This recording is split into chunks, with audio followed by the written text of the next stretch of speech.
Bismillahirrahmanirrahim. Assalamualaikum warahmatullahi wabarakatuh. Magnet rezeki, satu sama terhubung.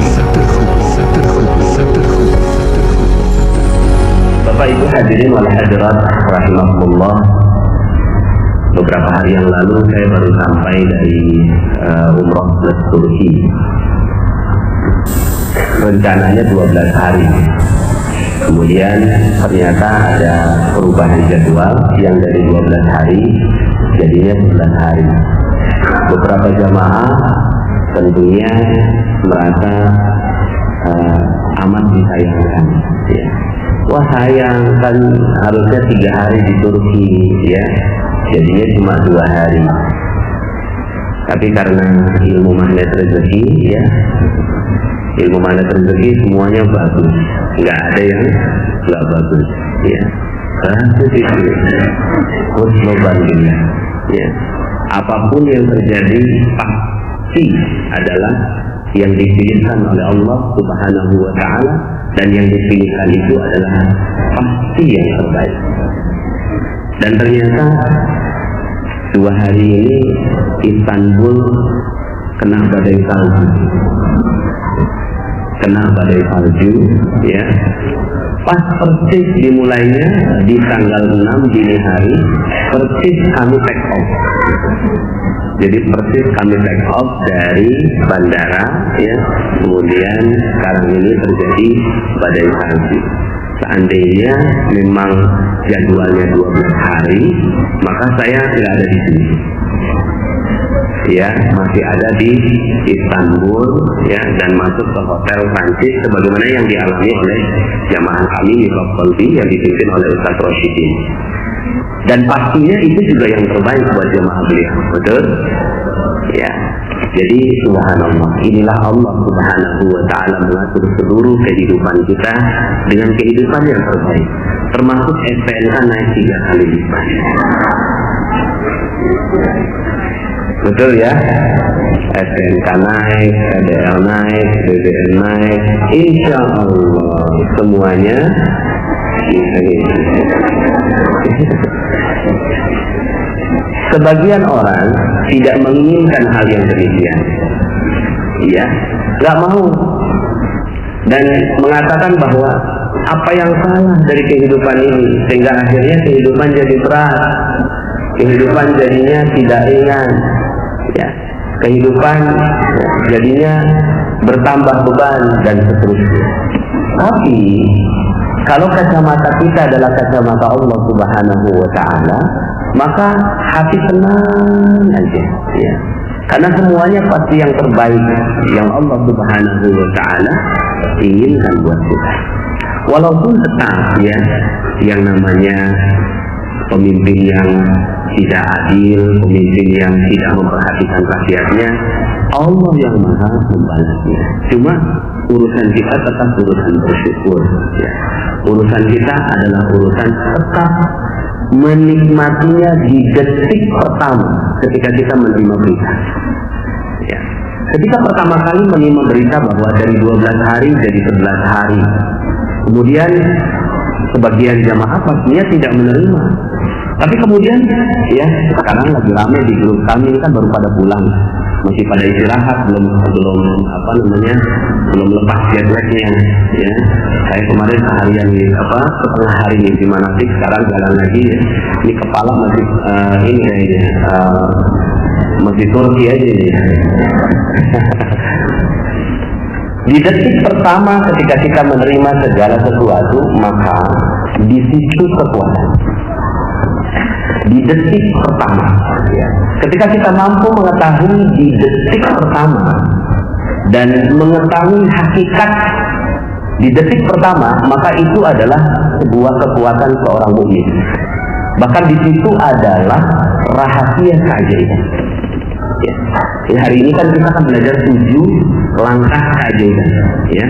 7 langkah keajaiban. Ini belum diupload, ya, di channel, ya. Ini kayaknya ya sudah sekarang aja direkam, itu kan kemudian nanti diupload di channel. Udah pada masuk channel Telegram semua, kan? Alhamdulillah sudah, ya. Ya. Saya pun ketika lagi namanya manusia ya, naik turun. Al-imanu yazidu wa yanqus. Iman ini naik turun. Kalau bahasa saya, kalau dalam seminar atau training, itu dia seperti kilometer. Naik turun. Ya, naik turun. Ya. Nah ketika lagi turun, saya dengerin telegram saya. Dengerin, Masya Allah, naik lagi. Betul ya Bu ya? Lagi ngepel, lagi nyapu, lagi masak, biasanya ibu-ibu laporannya gitu ya. Nah Bapak Ibu yang dirahmati Allah, suatu ketika ada seorang sahabat wanita yang beliau ini kehilangan suaminya. Beliau kehilangan suaminya, meninggal dunia, dikuburkan. Ketika dikuburkan, kemudian ya yang menguburkan bersama dengan mereka adalah Rasulullah SAW. Ya. Kemudian sudah selesai, semuanya pada pulang. Ini wanita masih nangis di depan pusara suaminya. Rasulullah lewat. Ya. Kemudian Rasulullah bilang gini, singkat. Ya. Yang sabar. Udah gitu doang, Rasulullah nggak ngomong apa-apa, cuma singkat. Kemudian ini wanita nggak tahu kalau ini yang ngomong Rasulullah. Kemudian akhirnya dia bilang gini, kamu tidak tahu apa yang kurasakan. Biasa begitu ya. Kalau kita lagi mengalami hal yang tidak sederhana, terus kemudian ada yang nasihati kita, kok tahu banget kamu ya. Emang kamu tahu apa yang kurasakan ya.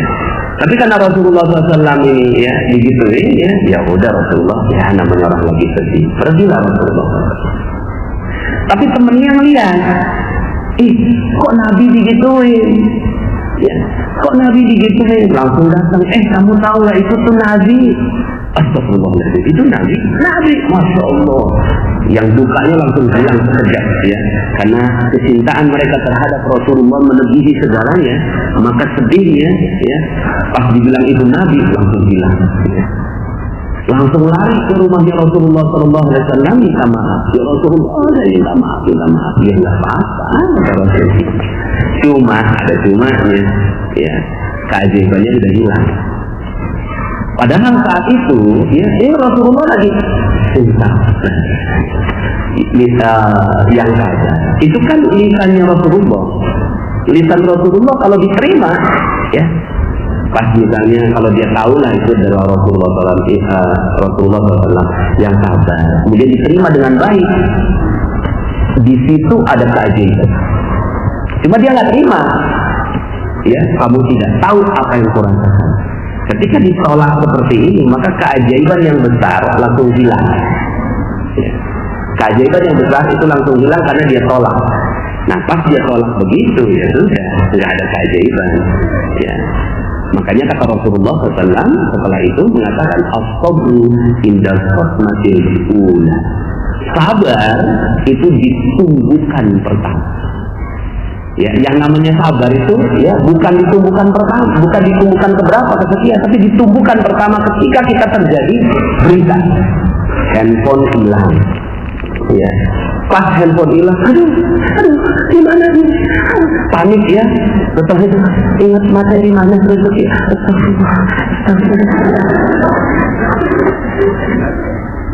Setelah sekian lama, baru kemudian dia sadar ya. Ya nggak apa-apa sih, udah bagus, tapi keajaiban yang besarnya sudah hilang. Jadi kapan terjadinya keajaiban yang sangat-sangat besar itu kesempatannya? Itu bukan pertama. Pas handphone hilang,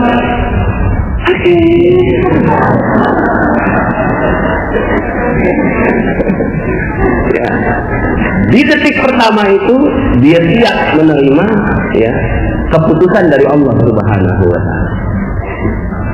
Ustaz, ini jamaah ya dari 12 hari jadi 11 hari Ustaz ya. Dalam hati saya, ini ada yang bisa menerima di detik pertama ya, ada yang tidak bisa menerima ya. Ya ada yang minta kompensasi kali ya, namanya wajar ya, namanya juga udah bayar ya, kompensasi. Alhamdulillah karena kita ternyata bisa cancel hotelnya, ternyata bisa kita kembalikan. Nah, Bapak Ibu yang dirahmati Allah Subhanahu wa Ta'ala, pengetahuan tentang ini ternyata tidak sederhana. Pengetahuan tentang kesabaran di detik pertama ini adalah modal seseorang untuk mendapatkan keajaiban besar dari Allah Subhanahu wa Ta'ala. Kalau kita didik terus gitu ya, maka kita akan menjadi manusia yang super loh. Dan manusia yang super inilah manusia yang ya tiap harinya menerima keajaiban demi keajaiban demi keajaiban dari Allah Subhanahu wa Ta'ala. Karena ya keajaiban ini adalah rezeki yang besar. Kenapa saya sebut keajaiban? Karena dia beyond sunnatullah. Beyond sunnatullah. Ini sunnatullah nih. Ini sunnatullah. Keajaiban itu di atasnya sunnatullah. Keajaiban itu di atasnya sunnatullah. Jadi yang namanya sunnatullah itu kalau kita mendidihkan air di 100 derajat dia mendidih, itu sunnatullahnya. Pas kita pegang panas itu sunnatullah. Tapi pas kita pegang dingin ini namanya keajaiban. Ya. Seperti yang terjadi pada Nabi Ibrahim alaihi salam. Ya. Maka yang kita inginkan di dalam keajaiban itu melebihi batas sunnatullah. Sunnatullah itu kalau kita melakukan A dapatnya B, sebab akibat. Gitu. Sebab akibat. Ya. Itu sunnatullah. Makanya di dalam dunia barat itu dikenal yang namanya metode penelitian. Ya. Metode penelitian, ada hipotesa dulu, diuji hipotesanya, kemudian diuji lagi, sampai kemudian akhirnya kesimpulan. Itu adalah sunnatullah. Sunnatullahnya apa? Ya sunnatullahnya ketika air didinginkan 0 derajat dia membeku, itu sunnatullah. Sunnatullahnya apa? Sunnatullahnya kalau kerja sekian jam dapat UMR. Ya, UMR di Jakarta katakan 3,5 juta. Ini sunnatullah. Tapi ada seorang satpam ternyata ya, gajinya nggak 3,5, gajinya 15 juta. Dari jalan yang dia nggak paham, dari jalan yang tidak bisa dijelaskan secara logika. Nah, kalau tidak bisa dijelaskan secara logika, ini yang namanya keajaiban. Kok bisa gitu? Nah, kita ini Bapak Ibu yang dirahmati Allah Subhanahu wa Ta'ala, yang ada di depan saya ini manusia ajaib atau manusia biasa? Betul ya? Siap ya? Iya dong, kita manusia ajaib. Ajaibnya gimana? Ajaibnya utang Indonesia 4.000 triliun. Itu sunnatullahnya kalau dihitung-hitung ya, berapa tahun baru bisa lunas? Ya. Kalau dihitung-hitung 4.000 triliun. Masyarakat Indonesia udah ada yang hitung dah tuh ya, sampai anak 3 generasi itu belum lunas. Apalagi ditambah terus. Kalau mau pakai logika nggak akan pernah lunas, apalagi pakai ilmu ekonomi sekarang yang dikuasai oleh Menteri Keuangan. Bapak Ibu, ya. Maka kita pengen 3 tahun lunas, betul ya? 3 tahun lunas, kalau bisa malah lunas hutang seketika. Seperti judul audio yang disajikan. Lunas hutang seketika, kita nggak punya hutang kok. Kalau Allah mau, makanya di dalam ilmu Islam itu Allah nggak bicara tentang ilmu sunnatullah.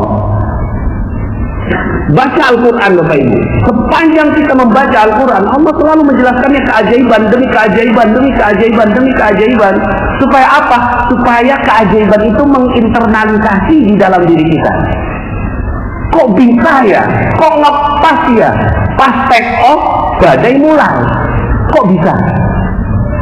Gimana ngejelasin secara logika? Emang saya tahu, emang mihrab tahu, emang travel tahu, emang penyelenggara dari turnya itu yang di Istanbul tahu kalau akan ada badai? Nggak bisa Bapak Ibu. Ini ada kalau di sekarang kan dapat canggih ya, handphonenya ada weather. Di sini nggak ada, ya. Di weather ini suhu Turki itu nggak ada kelihatan kalau akan ada badai. 3 badai. Nah ini alhamdulillah jadi cerita. Ya, alhamdulillahnya sekarang malah jadi cerita. Nah ini yang namanya ion sunnatullah. Makanya kalau Allah katakan innama amruhu idza arada syai'an ay yakuna lahu kun fayakun. Kalau Allah ya innama amruhu idza arada syai'an, sesungguhnya ketika ya Allah menginginkan sesuatu, memerintahkan sesuatu, kalau dia menginginkannya, idza arada syai'an ayyakuna lahu kun fayakun. Jadi, maka jadi.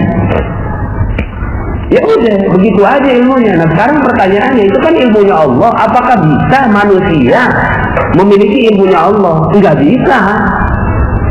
Cuma Allah berkenan memberikan ilmu itu, ya, berkenan memberikan keajaiban itu kepada siapa yang dia kehendakinya setelah dia melalui 7 proses, 7 langkah yang mau kita proses, ya, mau berproses Bapak Ibu. Nah, kalau kita mau maka ya, kalau seandainya ini Bapak Ibu yang dirahmati Allah Subhanahu wa taala, kita jalankan dengan baik, dahsyat. Tiap hari kita dapat keajaiban, ajaib aja hidup kita. Kok bisa ya? Kok bisa ya? Ya, seperti misalnya gini ya, sebenarnya kita nih hidup keajaiban itu udah setiap hari. Sampai sekarang nggak pernah tuh dipelajari secara, coba Bapak Ibu cari ilmu barat yang menerangkan tentang keajaiban. Nggak ada Bapak Ibu, ya. Palingan akhirnya mereka mulai meraba-raba. Ada ilmu law of attraction, gitu ya. Hukum tarik menarik, ya. Tapi ya sederhana sekali, ya. Karena Islam ini lebih dahsyat. Nah, Bapak Ibu yang dirahmati Allah Subhanahu wa taala, ya. Maka ketika kita ingin hidup kita penuh keajaiban, maka ada 7 langkahnya, ya. Ada 7 langkah yang membuat kita akhirnya hidupnya penuh keajaiban demi keajaiban dan keajaiban. Kalau udah ajaib, utang udah pasti lunas. Amin. Betul ya? Orang kalau yang hidupnya ajaib, utang udah pasti lunas, piutang udah pasti kebayar, proyek udah pasti jalan, ya.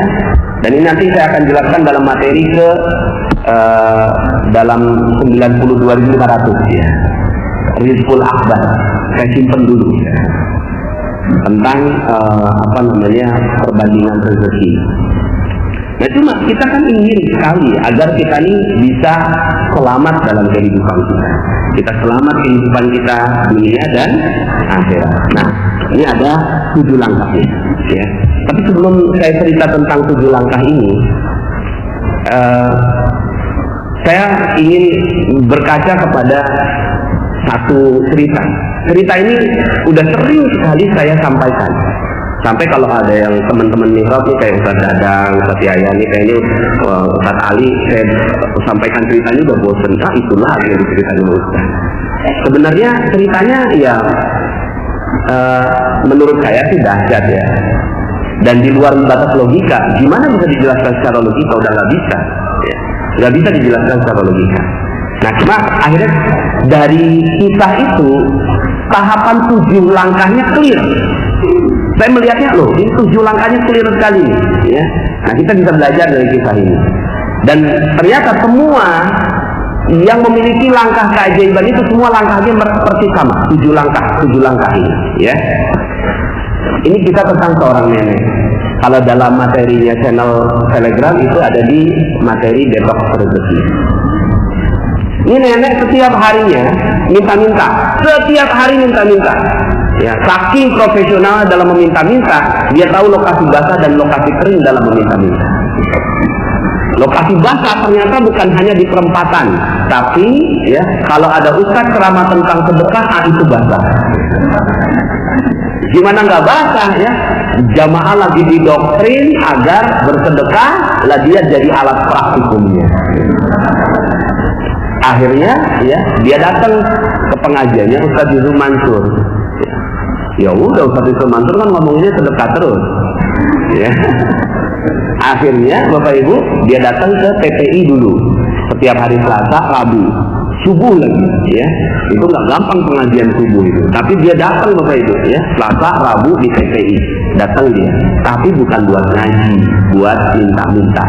Ya udah panen, ya. Semua jamaah lagi didoktrin, dia sebagai alat praktikum. Akhirnya ketahuan sama jamaah. Pas ketahuan dipanggil sama Ustaz Yusuf Mansur. Nenek datang pengen minta-minta. Enggak Ustaz, jangan bohong. Semua orang pada laporan kayak gitu. Enggak Ustaz.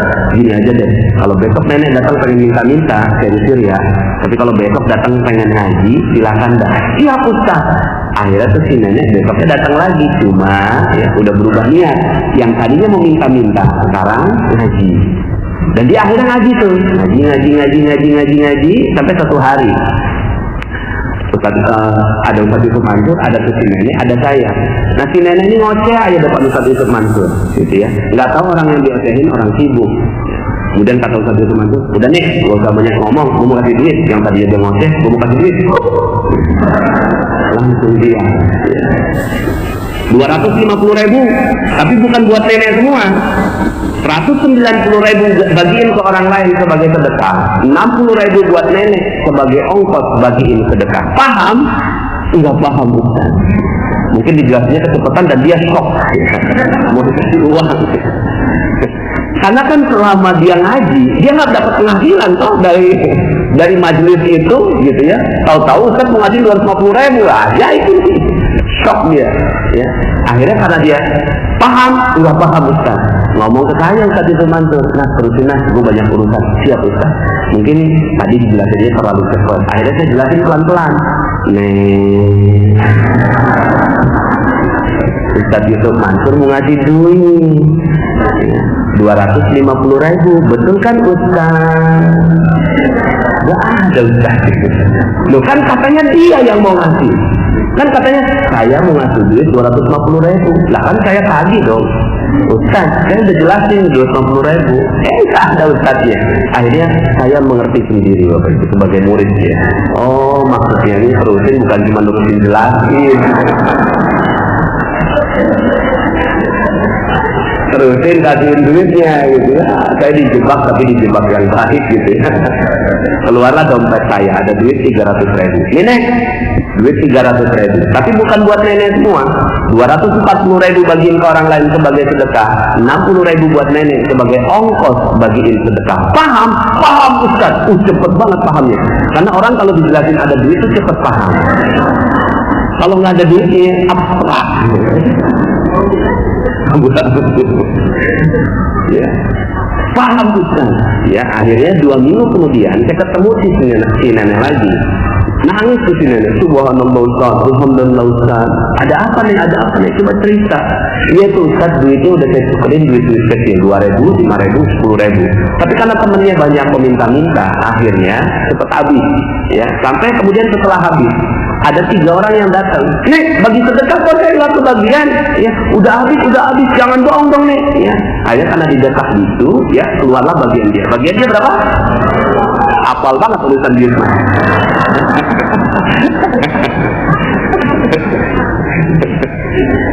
Ya yang bercanda ya. Keluar 10.000, bagi 3 ya udah habis ya, bagi 3 akhirnya ya udah selesai. Pagi harinya dia melakukan seperti itu, malam harinya lewat depan sebuah rumah namanya Ibu Hajah Maryam ya, dipanggil ke sini Nek, ini Nek, ada apa Bu Haji? Nggak tahu nih, beberapa bulan ini, lihat kalimat ini, beberapa bulan ini saya terus keingetan nenek. Alhamdulillah tadi pagi saya udah daftarin nenek pergi umroh. Alhamdulillah 10.000 pergi umroh.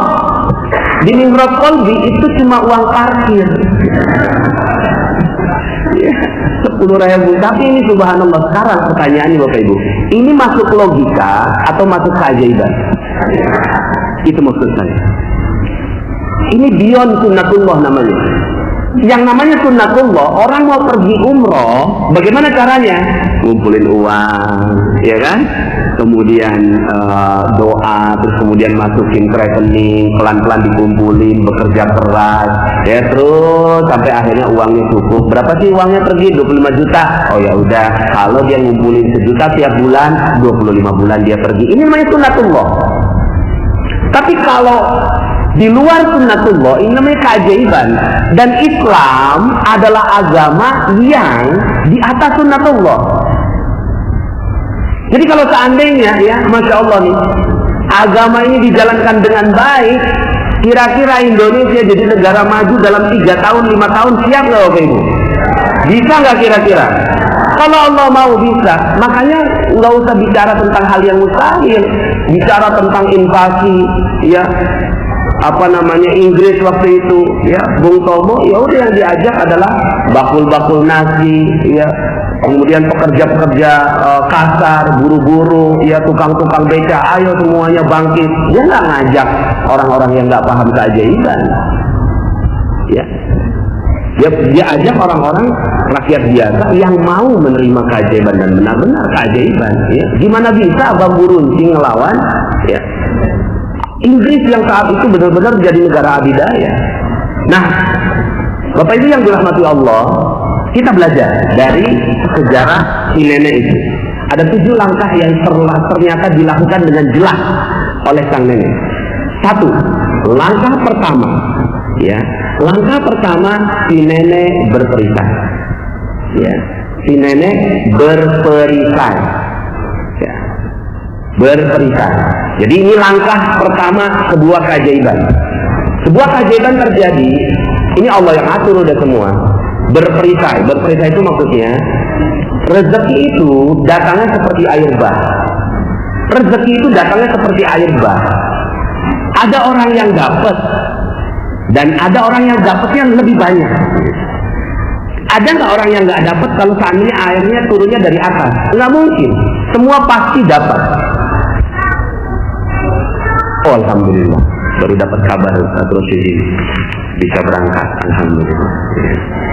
Ya, mudah-mudahan karena doa-doa kita tadi. Amin. Ya, amin. Nah ini ya Bapak Ibu yang dirahmati Allah, rezeki itu datangnya seperti air bah. Cuma ada orang yang nggak dapat. Siapa mereka yang nggak dapat? Bukannya kita nggak dapat, tapi karena ada orang yang pakai perisainya. Dia pasang perisainya sampai akhirnya, ya setiap air datang, dia pasang perisai, air datang, dia pasang perisai, maka akhirnya dia nggak dapat air. Ya, dia pasang perisainya. Kalaupun dapat air itu nyepres, itulah UMR itu. Fresh gitu, itu UMR. Takdirnya orang Islam, ya, takdirnya manusia itu nggak dapat ya UMR ya, harusnya takdirnya itu berlimpah ruah, minimal 5 miliar per bulan lah. Percaya nggak 5 miliar per bulan? Percaya ya? Ya. Gimana caranya? Nah, 7 langkah ini. 1, setiap orang berperisai. Kullu bani Adam khata'un wa khairul khata'at tawwabun. Setiap bani Adam, setiap anak Adam itu berperisai, berdosa. Maka perisainya ini adalah dosa. Perisai ini adalah dosa. Ya, sederhana sekali. Kalau kita mau dapat rezeki sederhana, perisainya dihilangkan. Langkah kedua nanti. Nah, langkah pertamanya setiap orang berperisai. Makanya dakwahnya nabi-nabi sederhana, masuk di nomor 1 ini. Kamu tuh berperisai, lepaskan perisainya. Sederhana. Dalam Al-Quran, dalam surat Nuh ayat 10, ya, Allah Subhanahu wa Ta'ala berfirman tentang ceritanya Nabi Nuh. Nabi Nuh ini dakwah 950 tahun, nggak ada yang mengikuti. Inni da'autu qaumi lailan wa nahara. Ya. Inni da'autu qaumi lailan wa nahara, falam yazidhum du'ai illa firara. فَقُلْتُ اسْتَغْفِرُوا رَبَّكُمْ إِنَّهُ كَانَ غَفَّارًا يُرْسِلِ السَّمَاءَ عَلَيْكُمْ مِدْرَارًا وَيُمْدِدْكُمْ بِأَمْوَالٍ وَبَنِينَ وَيَجْعَلْ لَكُمْ جَنَّاتٍ وَيَجْعَلْ لَكُمْ أَنْهَارًا مَا لَكُمْ لَا تَرْجُونَ لِلَّهِ وَقَارًا وَقَدْ خَلَقَكُمْ أَطْوَارًا. Ya, ini curhatnya Nabi Nuh. Saking dakwahnya enggak tanggepin Bapak Ibu. Masya Allah ya. Ini Masya Allah, kita bersyukur sekali pengajian banyak kayak gini. Nabi Nuh ngaji nggak ada, yang datang gajah gitu, berapa monyet gitu. Ya kan, di kitanya begitu ya. Masya Allah ya. Apa sih yang didakwahkan? Emang kamu ngomong apa, kata Allah tuh ya? Emang kamu ngomong apa sampai orang nggak mau ngikutin dakwah kamu? Aku ngomongnya gini ya Allah. Faqultu astaghfiru rabbakum. Aku minta mereka untuk minta ampun kepada Allah, kepada Rabb kalian. Innahu kana ghaffara. Sesungguhnya Allah Maha Pengampun. Kalau udah kayak gitu terus kamu janjiin apa, kata Allah? Aku janjinya gini ya Allah. Yursilis samaa'a 'alaikum midrara. Akan ditambahkan, diturunkan rezeki yang berlimpah dari air ya, hujan yang lebat turun ke bawah ya. Wa yumditkum bi amwalin wa banin, dan akan ditambahkan harta. Nabi Nuh itu tidak mengatakan wa yumditkum bil khairat, tidak. Wa yumditkum bi amwal, akan ditambahkan harta-harta. Wa banin, dan anak, mungkin anak biologis, anak keturunan, anak perusahaan, anak cabang, ya kan? Anak kucing. Wa yumditkum bi amwalin wa banin wa yaj'al lakum jannatin, dan akan diberikan kepada kalian kebun-kebun. Wa yaj'al lakum anhara, kebun itu kalian enggak sirami. Siapa yang sirami? Allah yang akan siramin pakai sungai-sungainya. Masya Allah, itu yang dijanjikan. Ya, ya kata Allah, ya benar dakwah, ya udah. Dakwahnya udah benar. Ya. Tapi masalah hidayah ya urusan Allah. Ya. Maka dakwahnya Nabi Nuh agar minta supaya perisainya dihilangkan. Nah, perisainya sang nenek itu minta-minta. Dia minta-minta, setiap hari minta-minta. Nah, cuma yang namanya orang berperisai nggak sadar kalau dia berperisai. Namanya orang berdosa, dia kadang nggak sadar kalau dia berdosa, padahal itu dosa. Nah, makanya kita kalau mau ajaib, mulai dari sekarang coba teliti tentang dosa-dosa kita. Jangan sampai ada yang kita pikir bukan dosa, tapi malah itu yang menyebabkan keajaiban tidak terjadi pada kehidupan kita. Nah, si nenek ini bersyukur karena tahapan kedua dilalui, yaitu menyadari akan perisainya. Jadi menyadari perisai, yang satu, tahapan satunya berperisai, tahapan keduanya menyadari akan perisainya. Nah, cuma dalam prosesnya si nenek ini, dia dibantu oleh Allah Subhanahu wa Ta'ala dengan jamaah yang ngelapor.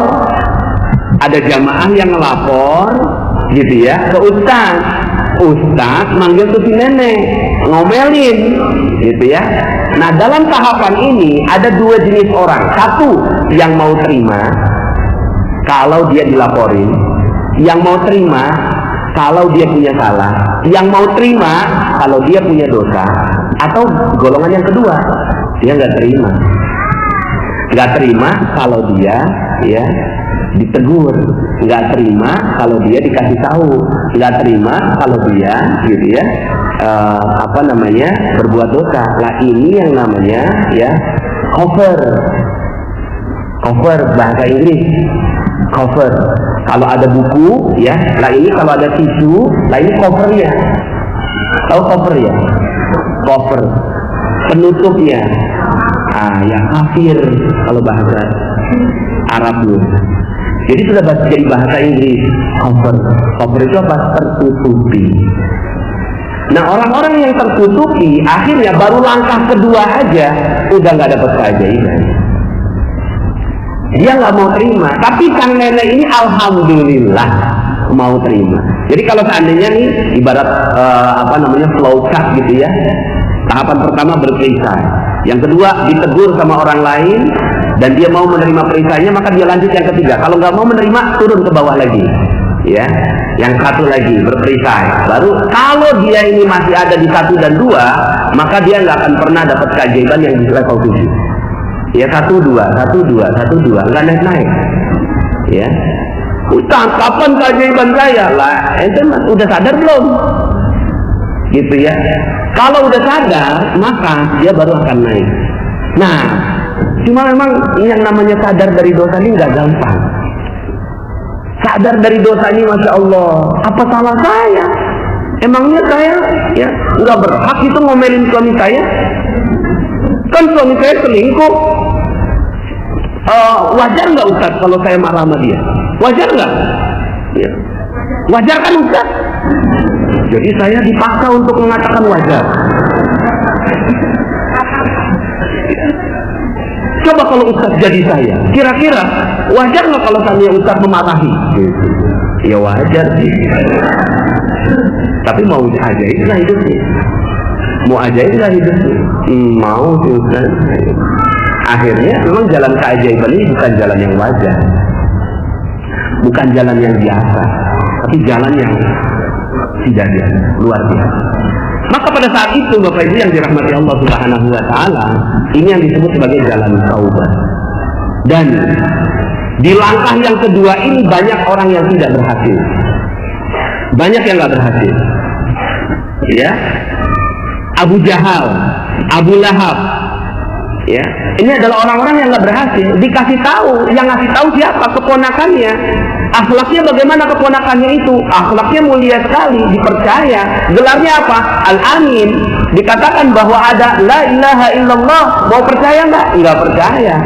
Akhirnya apa terjadi? Baru langkah kedua aja dan nggak terjadi keajaiban. Tapi ada orang-orang seperti Umar bin Khattab radhiyallahu anhu yang sadarnya itu, ya, setelah didoakan oleh Rasulullah Sallallahu Alaihi Wasallam, baru kemudian akhirnya dia sadar ketika membaca surat Toha. Ya. Ada Khalid bin Walid yang setelah mengalahkan Rasulullah SAW di perang Uhud, baru kemudian dia sadar. Setelah mengalahkan, menang, ya, Rasulullah kalah gitu kan. Yang memenangkan peperangan siapa? Khalid bin Walid. Ya. Mestinya dapat lencana kepahlawanan dari kafir Quraisy, tapi setelah itu guncang dadanya. Kok setelah saya memenangkan peperangan ini, setelah saya memenangkan Rasulullah, hati saya nggak puas. Ada apa dalam hati saya? Akhirnya dia bertanya. Pas dia bertanya, akhirnya dia sadar, Masya Allah, sadar akan kesalahannya. Nah, ya, makanya dalam materi magnet rezeki di Telegram itu sudah 34 audio. Itu banyak yang kita sampaikan tentang perisai-perisai. Betul ya Bapak Ibu ya? Perisai-perisai. Salah satu perisainya adalah kata. Ya, kata aja jadi perisai. Karena kata adalah doa. Jangankan kata, pikiran aja doa, maka kata-kata ini doa. Kita jalanan ada macet, kita bilang, jalanannya macet, itu jadi doa. Akhirnya macet seluruh hidup kita.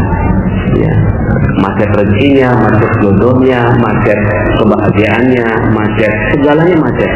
Terus gimana dong? Ganti dengan apa? Penuh. Ya. Nah ini perisai. Jadi sadar dulu perisainya. Kalau udah sadar, oh iya. Nah ketika oh iyanya ini, dia mau melangkah yang ketiga. Yang ketiga adalah, nah ini yang gak gampang. Ya, langkah ketiga ini gak gampang Bapak Ibu. Tapi kalau dia mau masuk, ya, ke langkah yang ketiga ini, maka dia akan siap menerima. Tapi ini baru langkah ketiga. Padahal keajaiban itu di nomor 7. Nabi Yunus alaihissalam nggak mau nerima. Saya Nabi, tugas saya nyampaikan wahyu, tapi ini semuanya pada nggak mau denger. Ya udah aku tinggalin. Dan dia nggak ngerasa itu dosa. Dia nggak ngerasa itu sebagai sebuah perisai. Ditinggalin. Pas ditinggalin, apa yang terjadi? Yang terjadi, Allah paksa dia masuk ke yang ketiga. Apa itu yang ketiga? Masuk goa keajaiban. Ya, nomor 3 ini masuk goa keajaiban. Makanya kemarin saya menyampaikan materi goa keajaiban ini di 3 tempat, ya, di Raudhah, ya, kemudian di kamar hotel saya supaya konsentrasi, sama yang ketiga di Multazam, ya, di arah Multazam, agar mudah-mudahan ini bisa menjadi keajaiban untuk Anda semua. Amin ya rabbal alamin. Nomor 3 ini merendahkan diri serendah-rendahnya masuk ke dalam goa. Ya. Makanya goa ini itu dijadikan sebagai kurikulum dalam pendidikan Islam. Al-Kahfi dibaca setiap minggu Setiap hari Jumat baca ulang, ya, baca ulang. Ujungnya apa? Al-Kahfi. Ujungnya adalah ya Zulkarnain, raja yang menguasai timur sampai barat. Itu ujung dari surat Al-Kahfi. Ya, baca kan? Ujungnya apa? Kisah tentang Zulkarnain. Ya, tentang apa namanya? Wa yas'alunaka 'an Dzulqarnain. Dan kalian bertanya tentang Dzulqarnain. Dia menguasai antara timur dan barat. Artinya apa? Kekuasaannya, kerajaannya itu dari timur sampai barat. Ya. Mau nggak kekayaan timur sampai barat waktu itu? Mau ya, insya Allah. Ya. Jadi buktinya ada kok. Tidak ada kerajaan terbaik sepanjang sejarah. Ya, misalnya begini ya. Ustaz Dadang bikin perusahaan. Kemudian Ustaz Dadang bikin perusahaan, terus kemudian sukses, diteruskan ke anaknya, sukses, diteruskan ke cucunya, sukses, diteruskan ke cicitnya, sukses, diteruskan ke canggahnya, sukses, diteruskan ke apa setelah canggah? Terus sampai 36 generasi. Perusahaannya berkembang dan menguasai seluruh dunia. Kira-kira Ustaz Dadang hebat nggak? Hebat apa super hebat? Super hebat apa super maha dasar hebatnya? Bapak Ibu, itulah kerajaan Turki Utsmani. Kerajaan Turki Utsmani, seorang raja namanya Utsman, ya. Saya lupa binnya siapa, di atasnya bin Sulaimani. Utsman bin, ya, ini nama Turki. Kemudian di atasnya nama Islam, Sulaimani, gitu ya. Kemudian dia punya 36 generasi yang semuanya jadi sultan dan menguasai seluruh dunia. Ya, tidak ada kerajaan sebesar itu selain Ottoman, berkuasa 600 tahun. Gitu. Dan kerajaan siapa? Kerajaan Islam. Ya. Maka mungkin nggak satu orang dari sini jadi satu Utsman. Mungkin nggak Bapak Ibu? Mungkin. Yang penting kita mau merendahkan diri. Kuncinya masuk ke dalam gua. Kuncinya nomor 3, masuk ke dalam gua. Nah, si nenek ini goanya apa? Goanya ngaji. Yang pertama dia minta-minta. Yang kedua ditegur. Coba kalau seandainya dia nggak mau melalui yang ketiga, Bapak Ibu, apa yang terjadi? Dia tersinggung. Pas ditegur sama Ustaz Yusuf Mansur, nenek minta-minta. Enggak Ustaz, besok kalau mau ngaji silakan, tapi kalau mau minta-minta silakan pergi. Kalau ada gengsi di sini, nggak merendahkan diri, apa yang terjadi? Si neneknya akan bilang, emangnya cuma lu doang tempat yang bisa bikin gue kaya? Masih banyak tempat yang bisa gue mintain. Begitu ya. Seandainya, ya. Tapi Masya Allah, ini si nenek mau lolos dari yang ketiga. Akhirnya dia merendahkan dirinya dan masuk ke dalam goa. Goanya apa? Goanya ngaji. Akhirnya dia ngaji. Lah ini goa kita, Masya Allah. Ini orang-orang yang nggak mau merendahkan diri, nggak mungkin masuk sini. Orang-orang yang nggak mau, yang meminta ilmu kepada Allah Subhanahu Wa Taala nggak mau masuk sini. Ya. Saya bisa kok dapat ilmu dari yang lainnya. Saya bisa kok. Sekarang kan online, saya bisa googling, apapun bisa googling sekarang. Ya. Maka kalau Anda masuk ke sini, Masya Allah, mudah-mudahan ini sudah masuk nomor 3. Amin.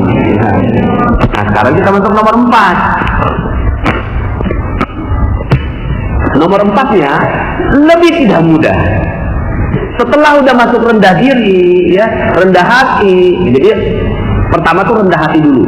Rendah hati dulu. Setiap kita berhadapan dengan orang tuh rendah hati. Kita bukan siapa-siapa. Aduh, siapa sih kita? Masya Allah. Tulang cuma dibungkus sama kulit aja. Ya. Terus kemudian kalau mati ya cuma bercampur tanah. Ya. Kemudian makan ulet. Itu aja kok kita ini. Makanya apa sih yang kita bisa ngomongin kepada orang lain? Maka rendah hati. Setelah itu rendah diri. Rendah dirinya di hadapan siapa? Di hadapan Allah. Di hadapan Allah rendah diri. Maka setiap sholat gitu ya, itu kita rendah diri kita ya. Nah, ini pembahasannya silahkan dengerin Gua Keajaiban dan materi-materi yang lainnya. Nomor yang keempat, menghadapi detoksifikasi.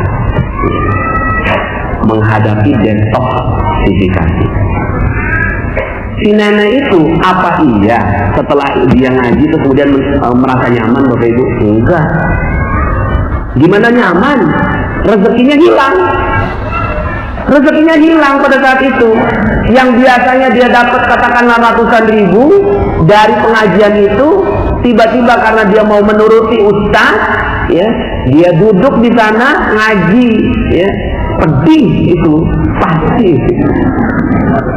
Betul nggak? Jadi bukan dikata ringan, ya, jangan dikata ringan, pedih itu, ya Allah ngeliatin orang, aduh, itu sebenarnya itu ya mungkin bisa lah dia 50.000, yang ini 20.000 kayaknya. Tapi dia nggak bisa minta, ya. Nah, kita sama semuanya. Ketika kita mengalami hal yang mungkin kita punya banyak utang, si utang nggak kebayar, proyek nggak berjalan dengan baik, kemudian kok ya hidup nggak harmonis, suami istri, keluarga, ya, bermasalah dengan tetangga, ya, terus kemudian pekerjaan kita nggak selesai, dipecat dari perusahaan.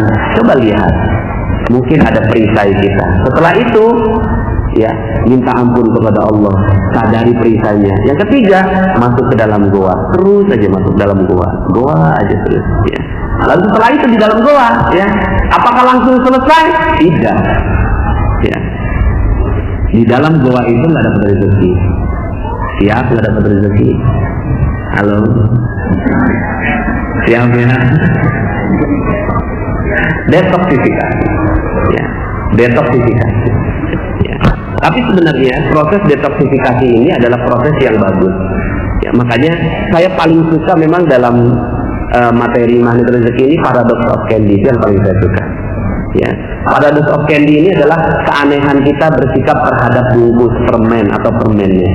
Kalau saya punya, ya mungkin ada yang belum dengar. Kalau ada saya punya di kantong celana saya permen, kantong celana nih ya. Pas saya udah agak lengket-lengket gitu pas keluar, loh kok nggak ada bungkusnya? Ya. Saya kasih, ada yang mau terima? Nggak mau terima. Ya, padahal saya ikhlas loh. Ya. Tapi saya pas ngelihat ke kiri, ya, ngerogoh ke kantong kiri, loh kok masih ada, dan masih ada bungkusnya. Pas saya buka, loh masih ada bungkusnya nih, ya. Ada yang mau nggak? Kira-kira mau? Permen masih ada bungkusnya? Mau. Pas makan di depan saya, persis di depan saya, bungkusnya diapain? Dibuang. Saya tersinggung lah. Saya sebagai pemberi permen tersinggung dong, ya. Kan tadi saya kasih, ya, tanpa bungkus. Anda tinggal lek aja, nggak usah pakai capek-capek ngebuka bungkusnya. Ya. Tapi pas saya kasihin bungkusnya dibuang juga. Sebenarnya Anda maunya apa sih? Sebenarnya yang kita mau rezeki, yang kita mau isi, yang mau kita mau ini air, Bapak Ibu.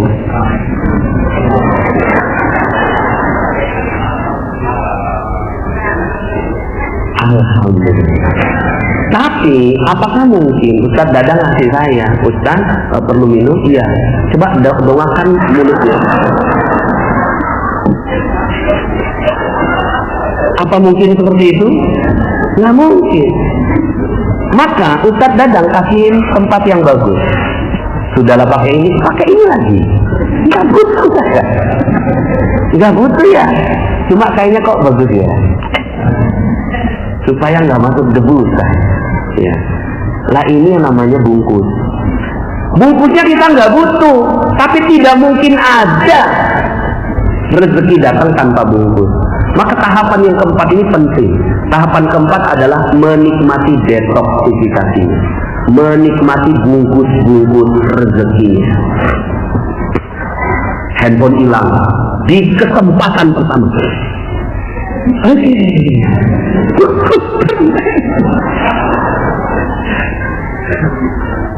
Ya. Seandainya kita mampu, ya kayak seperti sekarang ini Ustaz Rosidin 2 hari Bapak Ibu, 2 hari di Istanbul, saya bisa rasakan itu karena tas bagasinya kan nggak ada, cuma tas cabin. Tas cabin itu nggak cukup untuk mengganti baju. Dia 2 baju itu kayak A, kayak B, ya kan? Ya. Kemudian waktunya juga terbatas. beliau akhirnya mungkin ke Madinahnya terbatas, ke Mekahnya terbatas. Kalau nggak sabar pada saat itu, apa yang terjadi? Nggak dapat rezeki sama sekali. Tapi ketika mampu menikmati rezekinya, oh ini besok, oh mungkin dulu kita pernah bikin orang delay, nah sekarang Allah bikin kita delay. Oh mungkin ya, dulu saya pernah bikin orang tertahan uangnya sama kita, nah sekarang Allah bikin kita tertahan. Oke deh, saya terima apapun yang Allah inginkan untuk saya. Kalau ini yang terjadi, maka sudah. Jadi nikmati aja detoxnya.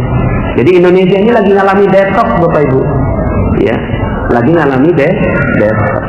Subhanallah, ya. Ya, Al-Maidah 21. Oh itu detox itu, Masya Allah. Detoxnya indah sekali. Kalau ada yang mampu menikmati detox ini, termasuk STNK naik 3 kali lipat, itu detox. Ya. Nah si ibu ini, ya, si nenek ini, detoxnya apa? Detoxnya adalah dia nggak dapat rezeki pada saat dia dalam gua. Maka siap-siap kalau kita mau dapetin keajaiban, masuk gua dan nggak dapat rezeki. Mungkin saat itu dihina orang. Mungkin saat itu, ya, kita ya hilang kemuliaan kita sama sekali. Harga diri hilang. Mobil mungkin harus dijual, rumah mungkin harus dijual, istri mungkin dipulangkan ke rumah orang tuanya. Ya, ya. Mungkin mertua akhirnya ya ngejelek-jelekin. Mungkin kita dilaporkan polisi. Mungkin kita dimasukkan ke dalam penjara. Mungkin ya kita ditinggalkan oleh semua orang. Mungkin kita sedang mendapatkan penyakit yang akhirnya semua orang nggak mau deketin kita. Lepra, TBC. Ya, seperti yang terjadi pada Nabi Ayub.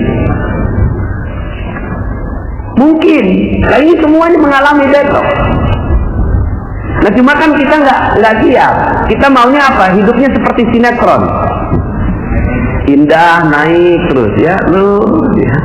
Nah maka kalau seandainya kita mau melalui yang nomor 4 ini, Masya Allah, nomor 3 aja nggak gampang, nomor 4 lebih dalam lagi. Makanya Syekh Abdul Qadir Jailani pernah beliau mengatakan begini, aku lalui jalan sholat dan aku rasakan betapa panjang jalan sholat itu, dan karena aku ya bukan orang yang sempurna, maka aku belum bisa menemui Allah dengan jalan sholat. Lalu aku tempuh jalan puasa, berpayah-payah puasa, tapi ternyata karena ketidaksempurnaan aku, maka aku tidak menemui Allah melalui jalan puasa. Lalu aku tempuh jalan sedekah. Karena ketidaksempurnaan itu, maka aku merasa jalan sedekah ini panjang luar biasa. Dan aku belum bertemu Allah. Lalu Allah berikan kepada aku kenikmatan jalan penghinaan dari orang lain. Dan aku rasakan betapa dekat jalan itu menuju Allah. Dia dihina orang, dibilang orang gila, ya, dan ya udah hina. Seperti juga dalam kisah tentang seorang sufi wanita yang sangat-sangat terkenal, namanya Rabi'ah Al-Adawiyah. Hina sekali, rendah sekali, tapi kemudian dalam kehinaannya itu dia berinteraksi dengan Allah Subhanahu wa Ta'ala. Rasulullah SAW, ya, dihina 3,5 tahun masuk gua. Setelah masuk gua, keluar, ya, dihina selama 13 tahun. Dan ini ada proses detoxnya. Detox untuk mendapatkan keajaiban. Karena permata, berlian, itu memang ditempa dengan berbagai macam musibah, ujian, panas, sampai kemudian akhirnya jadi berlian yang indah. Tapi struktur kimianya antara pensil, pensil ya, tengah-tengahnya itu ada karbonnya. Pensil kalau dipatahin gampang nggak Bapak Ibu? Kira-kira satu tangan bisa patahin? Coba sekarang patahin berlian Bapak Ibu. Bisa patahin berlian? Nggak bisa, karena berlian telah melalui proses detoxnya. Sementara karbon dia tidak melalui proses detox. Ya. Nah sekarang pertanyaannya, Anda mau jadi orang yang seperti apa? Jadi karbon atau jadi diamond?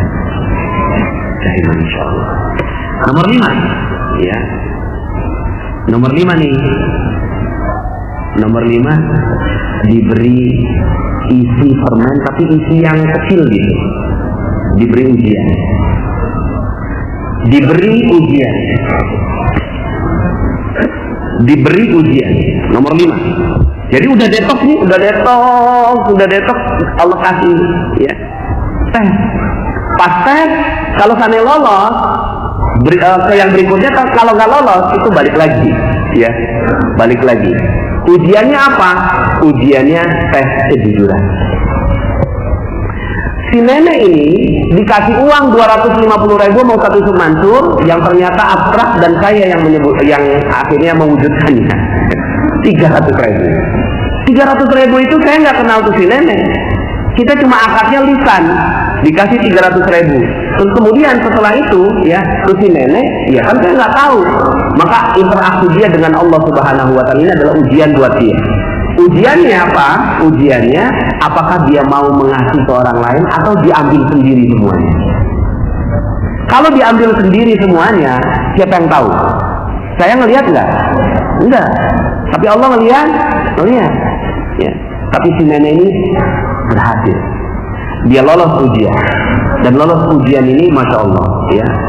Orang yang tadinya berharap banget setiap hari mungkin dia dapat 50.000, terus kemudian kompensasi, ya, 10 kali ikut pengajian, 50.000 dikali 10, itu 500.000.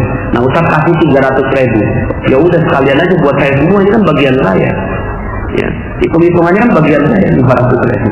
Tapi karena dia amanah, nah ini amanah. Jadi amanah. Maka Bapak Ibu, nanti Allah akan kasih ujian pelan-pelan. Ada ujian kecil yang kita mampu untuk jujur seluruhnya. Jujurnya tuh 100%. Inna sidqa yahdi ilal jannah. Sesungguhnya kejujuran itu mengajak kepada kebaikan. Wa innal birra yahdi ilal jannah. Sesungguhnya kebaikan ini mengarahkan kepada surga. Nah, Bapak Ibu yang dirahmati Allah, maka nomor 5 ini nggak sederhana. Nomor 5 ini kita akan menghadapi mungkin proyek yang akhirnya kita pas lagi mau ngerjain, tiba-tiba suatu anak harus diprioritaskan. Terus kemudian kita bilang, mungkin ada yang bisa kita ambil sedikit, orang kan nggak lihat, ya. Terus kemudian kita kasih ke suatu anak. Maka langsung tuh yang tadinya nomor 5 balik lagi ke nomor 1. Ya, yang tadi udah mau dapat keajaiban nih, nomor 5 nih, ya, balik lagi ke nomor 1. Terus kemudian mungkin pas kita jalan nemuin dompet, subhanallah, dompet. Pas dibuka isinya persis nilai yang kita butuhkan. Terus kemudian kita lihat KTP-nya. Dalam hati, siapa tahu nih dia mau ngasih hadiah buat saya. Maka datang deh ke rumah orangnya. Ini udah jujur bukan? Jujur, tapi tidak memenuhi syarat untuk naik level ke nomornya. Datang ke sana tuh, pas datang, terus kemudian dikasih, ya, terus pas sudah dikasih, ya, dikasihin dikembalikan dompet ya. Ini nih saya mau kasihin hadiah buat kamu. Maaf, saya nggak pantas kayaknya untuk menerimanya. Tolong, saya lagi proses besok. Udah dengar channel Telegram? Pergi aja langsung. Kenapa? Karena itu ujian. Ujian berharap pada manusia. Ujian berharap pada manusia. Dan ini bagus sebenarnya, ini cuma daftar isi sebenarnya. Ya, karena ujiannya banyak sekali, ya. Ujiannya banyak sekali. Karena gini Bapak Ibu, ada 2 jenis cleaning service. Ada 2 jenis cleaning service. Cleaning service A, ya. Cleaning service A ini, ya, itu dia dipanggil sama staff. Mas, sini mas. Ada apa Bu? Tolong dong beliin gado-gado. Sebentar ya Bu. Saya ngepel dulu. Pas udah selesai ngepel, ya mana Bu uangnya? Tapi sebelum saya terima uangnya, Ibu tahu kan kalau job desk saya itu kan ngepel. Ngebeliin gado-gado itu kan bukan job desk saya. Jadi ibu paham kan apa yang saya maksud? Kira-kira Anda ngedengar kalimat kayak gitu, dia berharap dapat tip gitu loh. Tapi diingetin, jangan sampai lupa tip saya. Kira-kira ngedengar yang kayak gitu nih, ya. Anda sebenarnya pengen nggak ngasih tips buat dia? Enggak, itu dia. Ini kita baru dari manusia ke manusia, udah nggak mau. Tapi ada cleaning service jenis B. Mas, sini mas. Ada apa bu? Tolong dong beliin gado-gado. Siap bu. Mau yang pedasnya level berapa? 0 sampai 10. Langsung dia cepat beliin, balik ya. Bu, ini yang karetnya 1 level sekian, karetnya 2 level sekian, karetnya 3 level sekian. Nah ini silahkan. Mas, bentar mas. Saya mau kasih tips. Aduh, maaf bu, jangan bu. Tolong bu, jangan. Kan ibu tahu job desk saya kan hotel. Gado-gado itu, beliin gado-gado bukan job desk saya. Maka yang halal pada saya adalah yang ngepel. Ngebeliin gado-gado ini nggak halal buat saya bu.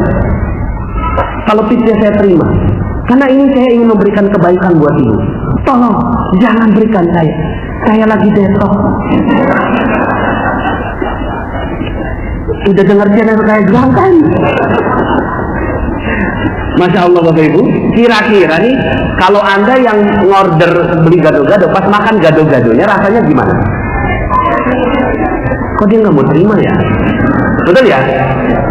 Kok dia nggak terima? Ini yang namanya nanti dalam audio yang setelah membernya 95.000 itu namanya resonansi rezeki. Resonansi rezeki ini Bapak Ibu, ya. Yang mikirin rezekinya bukan kita, tapi orang lain. Ya, orang lain yang mikirin rezekinya kepada kita. Gak terima kan? Wah, kayak gak terima. Kamu pernah nggak minta beliin gado-gado sama si A? Pernah. Dia nerima nggak uang itu? Enggak. Bener-bener ya. Kamu juga? Oh iya. Wah, kita nggak terima. Lapor bos. Bos, kita mau lapor. Kenapa? Itu cleaning service itu tuh. Masa dia nggak mau terima tip? Saya juga. Kata si bos. Terus apa yang kalian inginkan? Kita nggak terima bos. Jangan sampai dia cuma jadi cleaning service di sini. Jadi infak bos. Akhirnya yang mikirin untuk jadi infak siapa? Orang lain. Akhirnya naik nih. Dipanggil. Mas, coba sini mas. Kamu ijazahnya apa sebenarnya? Ijazahnya S1 pak. Loh, kok kamu mau jadi cleaning service? Loh, itu rezeki yang saya terima sekarang pak. Maka saya syukuri dan itu yang halal buat saya. Terus kamu sebenarnya maunya apa? Ya saya nggak mau apa-apa pak. Karena rezeki saya sudah berlimpah ruah. Dan ya, kalaupun seandainya ada orang-orang yang mau minta tolong sama saya, maka itu amal bakti saya buat mereka. Kamu tuh begitu ya? Ya mau gimana lagi pak? Karena rezeki sudah begitu berlimpah. Ya. Gini, semua orang nggak mau kamu jadi cleaning service, kamu harus jadi staff. Kalau itu yang bapak mau?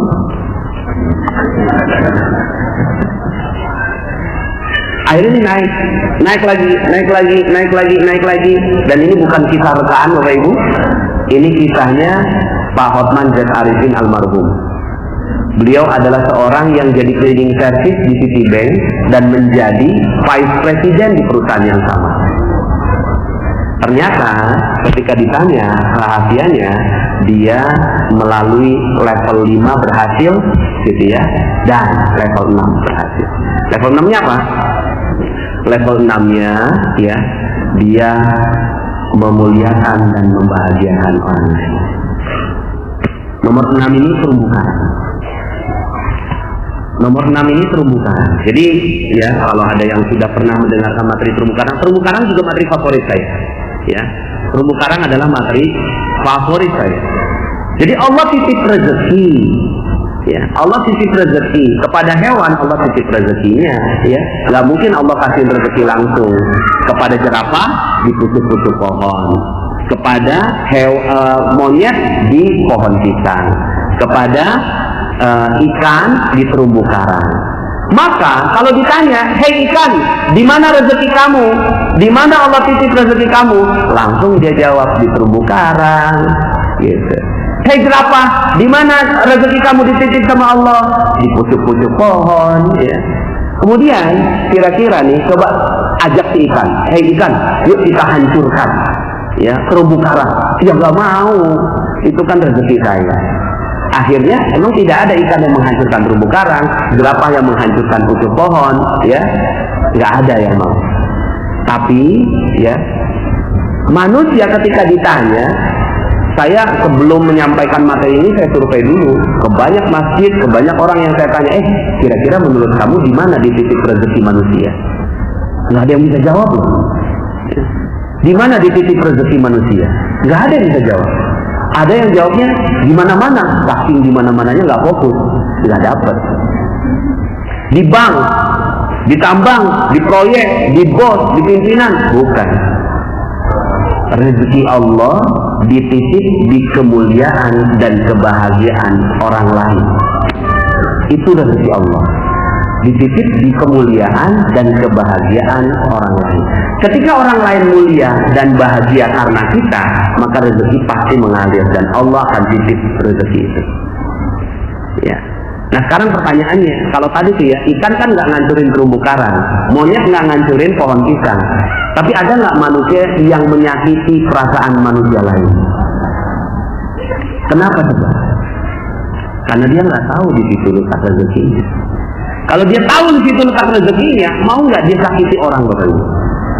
Mau nggak dia sakiti hati istri? Mau nggak istri nyakiti hati suami? Mau nggak gitu ya kita nyakiti hati perasaannya bencong? Ya saya seringkalinya saya tarik ke yang sangat drastis Bapak Ibu. Misalnya kita lagi naik mobil, kemudian di sebelah kiri kita itu jam 12 malam Ustaz Dadang, diketok-ketok. Pas kita lihat bencong di Taman Lawang. Tok-tok-tok, abang. Kira-kira di kepala kita, ya, kita ngomongnya gimana? Ya, ahli neraka, kaumnya Nabi Lut. Ya. Itu lagi merah tuh lampunya. Ya Allah, cepet ke hijau. Itu langsung habis rezekinya. Bisa nggak kalau seandainya pas kita ngelihat si bencong ini kita muliakan dan bahagiakan dia? Ya. Udahlah nggak order, ya kan? Nggak negor, ya kan? Ini ngancurin dengan doa yang nggak baik di kepala kita. Bisa nggak kita muliakan dan bahagiakan dia? Gimana caranya muliakan dan bahagiakan bencong? Ya Allah, segerakan ya Allah, dia menemukan jalan taubatnya. Aku doakan agar dia segera mendapatkan jalan taubat sebelum dia meninggal dunia. Ya Allah, muliakan dia, rahmati dia, berkahi dia, jayakan dia, berikan rezeki yang halal, barokah, selain dari apa yang sekarang dia lakukan. Ini sambil megangnya kencang Bapak Ibu itu petirnya. Pas hijau ping gitu. Tapi selamat itu ya. Nah, nomor 6 ini Bapak Ibu adalah ujian terhadap manusia. Jadi yang nomor 5 ujian kejujuran, nomor 6 ujian manusia. Ada kalanya ketika kita lagi mau dapetin keajaiban, itu ada orang-orang yang datang pada kita, nyebelin, terus kemudian kita sakiti hatinya. Maka nomor 6 turun lagi, gitu. Turun, jatuh lagi, gitu ya, turun. Ya. Nah, keajaiban itu terjadi di nomor 7. Keajaiban itu terjadi di nomor 7. Jadi setelah kita udah ngakui perisai kita, ya, jadi kita berperisai, ngakui perisai kita, ya, kemudian mengalami, ya, merendahkan diri, masuk ke dalam goa, menghadapi detoxnya, dan kita nikmati detox itu dengan baik, ya, hilang handphone, ya, kita bilang alhamdulillah, terima kasih ya Allah, sebentar lagi isinya datang, gitu ya. Rumah kebakaran, alhamdulillah, ya. Anak meninggal dunia, ya. Kita sering kalinya ngomongnya innalillah, tapi innalillahnya intonasinya yang tidak tepat. Padahal innalillah itu dibaca sama dengan alhamdulillah, sama, jiwanya sama dengan alhamdulillah. Anak meninggal dunia, alhamdulillah. Cuma bacanya innalillah, gitu, ya. Kalau sekarang kan anak meninggal dunia, innalillah, ya. Seakan-akan nggak terima. Ada jeruk nipisnya, ya. Kalau ada jeruk nipis, ya. Tapi kalau innalillah wa inna ilaihi raji'un, sawat gitu loh, ya. Namanya juga udah meninggal dunia. Mau gimana lagi, nggak bisa dikembalikan, ya.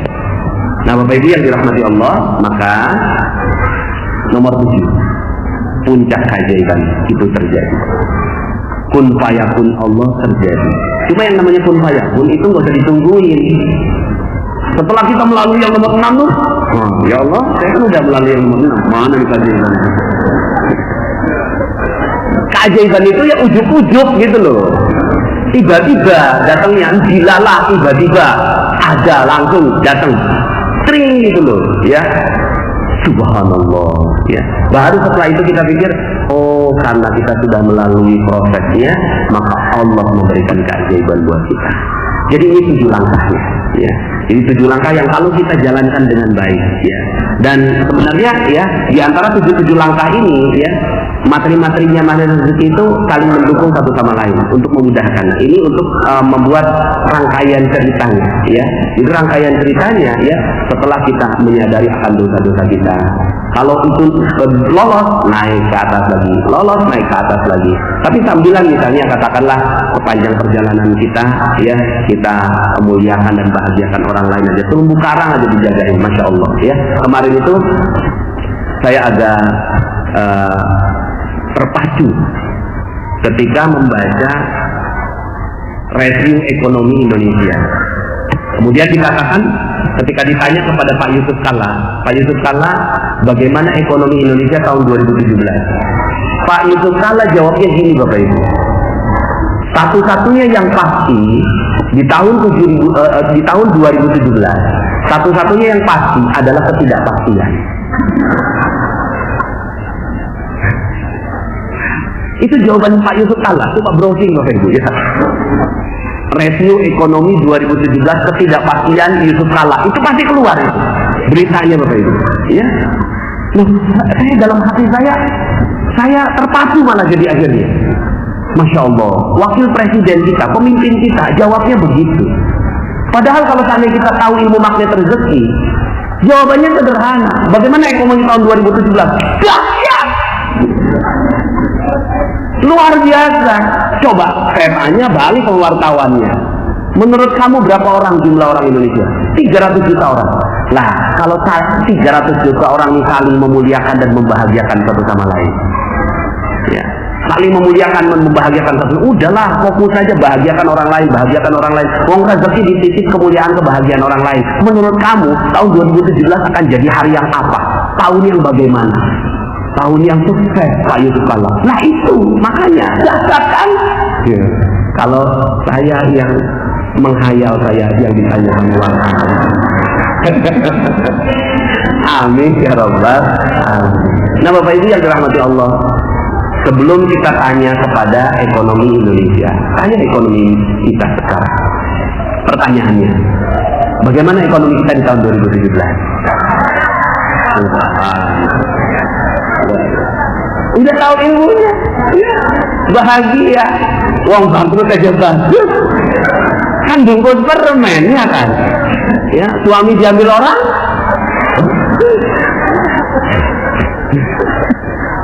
ya. Istri diambil orang, bagus, ya. Dan seterusnya, semuanya bungkus permen kok. Hal-hal yang gak enak di seluruh kehidupan kita cuma bungkus permen, di baliknya ada isinya. Yang penting kita melalui prosesnya dengan baik, ya sudah, ya bismillah, insya Allah. Maka ujung dari semua kisah-kisah para sahabat itu pasti happy ending, Bapak Ibu. Happy ending semuanya. Nabi Yusuf setelah masuk gua happy ending jadi raja, ya. Nabi Musa setelah melalui Fir'aun di belah lautan muncul negara Palestina, Bapak Ibu, ya. Kemudian Nabi Yunus setelah ditelan di dalam laut, kemudian setelah paus, kemudian beliau berdakwah kembali, ya. Rasulullah SAW, ya, ini adalah kabar positifnya, ya, umat Islam menyebar di seluruh dunia. Cuma ada satu nabi, Bapak Ibu, yang happy endingnya itu ditahan, ya, Nabi Isa alaihissalam. Nabi Isa alaihissalam itu belum happy ending, Bapak Ibu, Ya, kenapa? Karena Allah angkat beliau.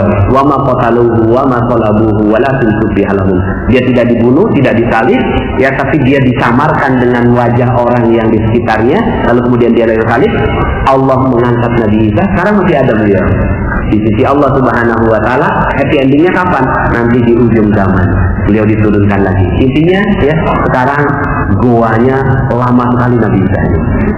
Goa keajaiban yang nanti keajaibannya memang dahsyat sekali di ujungnya. Ya sudah, bismillah, happy ending sebagaimana hidupnya Bapak Ibu semua yang happy ending. Amin ya rabbal alamin. Baik, mungkin ada waktu kurang lebih 10 menit ya, kalau ada yang ingin ditanyakan. Falyatafadhal mashkuran.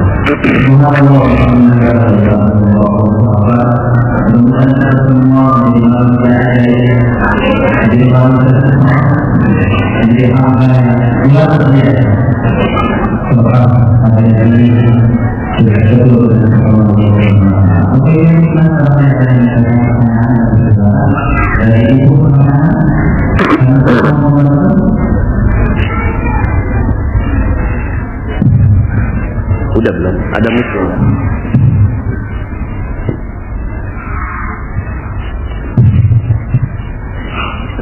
Siap. Pakai apa?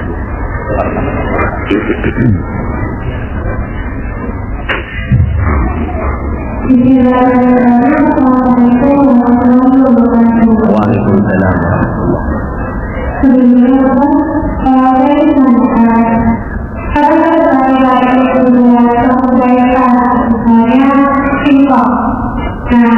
Itu gimana caranya sama budayanya kita? Kadang-kadang kita budayanya tapi kalau budayanya itu jadi budayanya takutnya kan itu namanya ya. Jadi gimana cara kita memperbaiki kita supaya amalan jadi para budaya supaya masalahnya itu ya, yang jelas ini setiap amalan yang ditujukan agar dipuji orang itu tidak menimbulkan keajaiban. Rezeki hilang.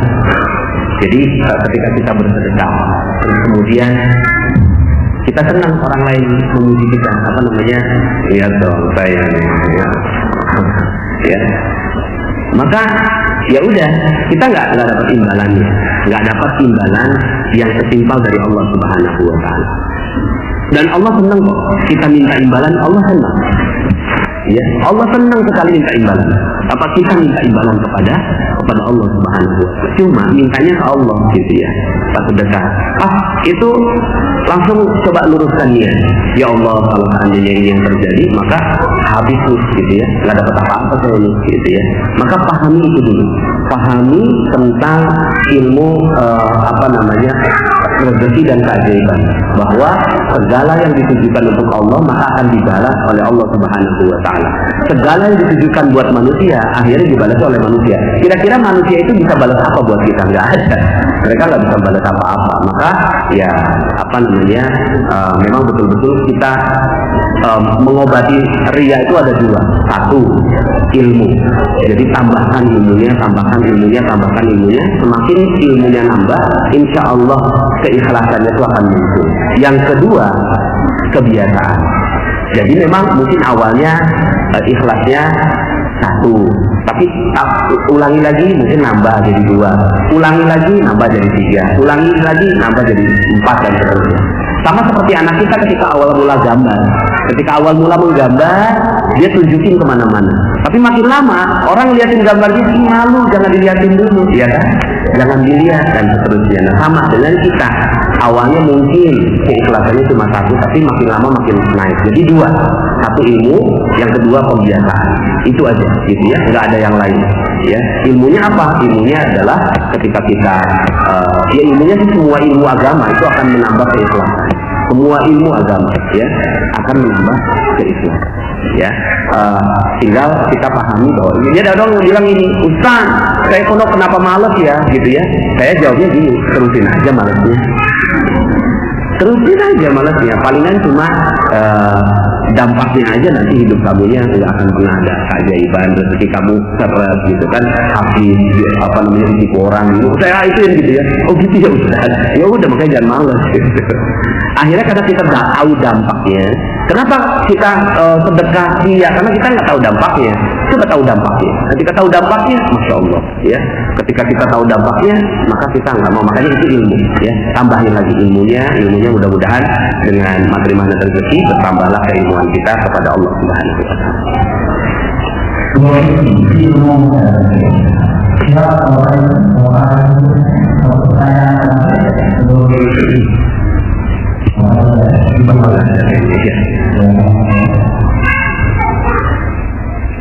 Selain ini kita akan memilih orang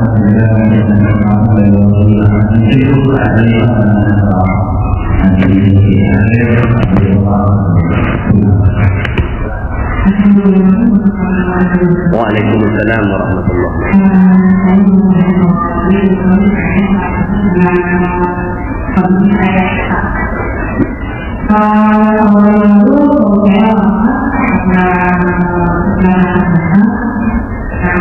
saya alhamdulillah saya sifat ya saya kali kalau hati harus belajar. Saya hanya ini dalam pasangan yang berapa menurut saya dua semua dulunya. Iya, baik. Pastinya yang mengetahui ibu udah di langkah keberapa adalah ibu sendiri dengan Allah, ya. Yang jelas apapun kejadiannya, ya. Anak umur berapa sekarang? 7 tahun. Ya. Yang pasti apa sisi positif yang kita bisa lihat? Sisi positifnya adalah anak ibu adalah anak yang dekat dengan Rasulullah SAW. Itu yang paling besar. Kenapa? Anak yatim ini mulia sekali. Anak yatim ini salah satu sumber rezeki. Rezeki kan sekali lagi ya bukan cuma uang, ya. Tapi ya rezeki ini masya Allah ya, rezeki ini salah satu rezeki terbesar, makanya rezekul akbar itu surga, itu rezekul akbar. Ya, anak ini dekat sama Rasulullah SAW. Ya. Maka salah satu sisi positifnya, karena yang namanya mati, namanya meninggal dunia, ya, kullu nafsin dha'iqatul maut. Setiap yang berjiwa pasti merasakan mati, dan tergantung kematiannya, ya, kita nggak tahu, ya, karena apa, sebab apa. Nah, sisi positif yang kita bisa lihat adalah jagain anak ini sampai mereka besar. Anda jagain, ya, tergantung Anda menjaganya sendiri atau kalau ada jodoh lain, ya, maka Allah berikan yang terbaik buat Anda, ya. Yang jelas anaknya, fokusnya ke anaknya. Anaknya ini jagain. Lihat tatap mata mereka setiap malam dan bersyukur kepada Allah. Ya Allah subhanallah, saya dititipin anak yatim, ya, dititipin anak yatim. Maka ya Allah ya Rahman, ya, sebagaimana Nabi Rasulmu adalah yatim, maka muliakan kami karena kami ini menjaga anak yatim, ya. Nah, kalau itu yang terjadi, ya, maka ya itu sudah masuk di nomor 3, nomor 4, ya kan, nomor 3, nomor 4, nomor 5 juga diberi ujian, ya. Nah, kalau ya nomor 6-nya adalah Anda menikmati dan memuliakan mereka. Fokus saja muliakan mereka, fokus memuliakan bahagiakan mereka. Ya, ini adalah amal soleh yang Allah Subhanahu Wa Taala titipkan untuk Anda. Setiap orang punya amal soleh berbeda-beda. Nah, Anda beruntung sekali karena dititipi anak yang yatim, ya, dan janda. Ya, mudah-mudahan Allah Subhanahu Wa Taala rahmati Anda.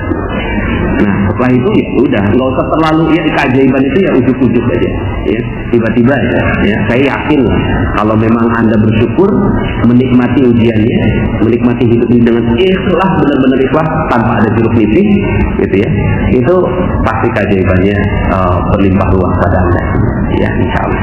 Baik, terima kasih Bapak Yang Ibu. belum subscribe dan baru saja menemukan channel ini, silahkan subscribe. Insya Allah Anda akan mendapatkan materi-materi yang terbaik dari channel ini. Insya Allah Anda adalah makhluk yang ajaib. Tinggal kita sempurnakan faktor-faktornya. Dan insya Allah dalam video-video berikutnya kita akan lanjutkan materi ini sampai Anda menemukan potensi terbesar diri Anda dan menjadi makhluk ajaib sebagaimana yang Allah Subhanahu wa Ta'ala inginkan untuk Anda. Sampai jumpa. Assalamualaikum warahmatullahi wabarakatuh.